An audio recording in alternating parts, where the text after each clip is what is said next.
In the world of 1960s motoring, where legends like Ferrari and Lamborghini dominated headlines, one man dared to challenge the establishment, not with a company, but with pure passion. The result was the Thomassima 2, a car that looked like it belonged on the grid at Le Mans, yet was born in a small Italian workshop by an American dreamer. It wasn't officially a Ferrari, but it carried Ferrari DNA in its veins, and in many ways, it was even more daring than the cars that inspired it. After the devastating loss of his first creation, Thomassima 1, in the 1966 Florence flood, Tom Meade refused to give up. Instead, he used the setback as motivation to build something even more ambitious. By this point, he had already established strong connections within the Italian automotive world, working alongside craftsmen and engineers linked to Ferrari and Maserati. Thomassima 2 would become his bold reinterpretation of the era's most iconic race cars, especially the Ferrari tree 130 P3 and P4. The foundation of the car was as unconventional as its creator. Meade used elements from an old Cooper Formula One chassis, adapting and reshaping it to fit his vision of a road-going prototype. The tubular frame was handcrafted, combining racing inspiration with improvisation. It wasn't engineered in the traditional factory sense. It was sculpted, adjusted, and refined through experimentation. Powering the Thomassima 2 was a Ferrari-sourced 3-liter V12 engine from the 250 GT, producing around 240 horsepower. While that figure might not sound extreme by modern standards, it was more than enough for a lightweight, mid-engined machine in the 1960s.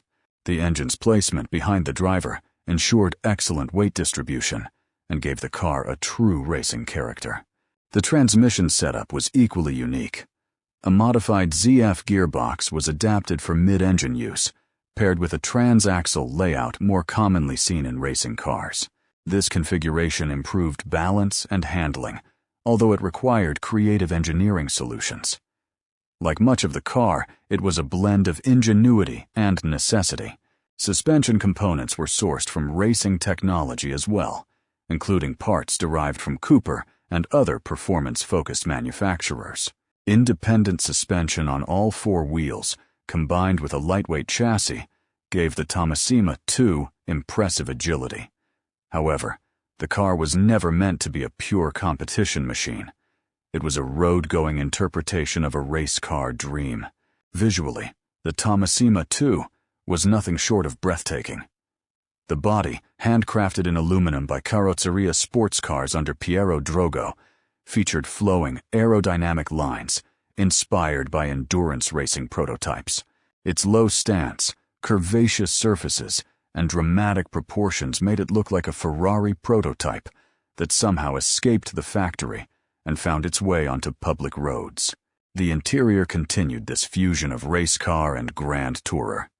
Meade designed it with both functionality and style in mind, incorporating bucket-style seating, custom instrumentation, and a removable roof section. This allowed the car to transform into an open-top machine, adding versatility to its otherwise extreme character. When completed, the Thomassima 2 attracted significant attention. It appeared at prestigious events such as the 1968 Pebble Beach Concours d'Elegance, where it was controversially presented as a Ferrari 240 P4 Roadster, after being rebadged by its owner. The car also gained media exposure, appearing in magazines and even on television, helping cement its place in automotive folklore. Only one example of the Thomassima 2 was ever built. It was a true one-off, created for a specific client, and shaped entirely by Meade's vision.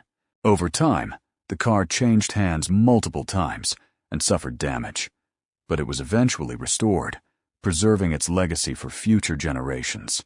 At the time of its creation, the Thomassima 2 didn't have a clearly defined price.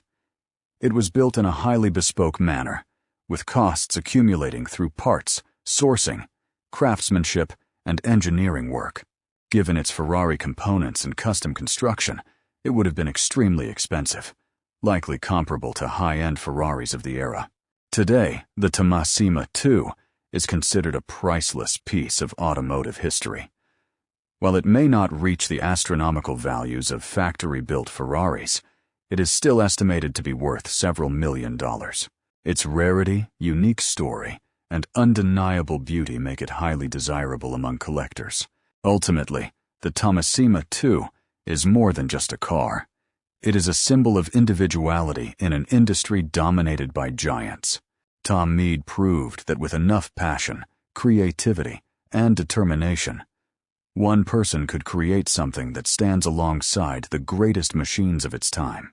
Even if it wasn't born in Maranello, it carried the same spirit, and perhaps, in some ways, even more soul.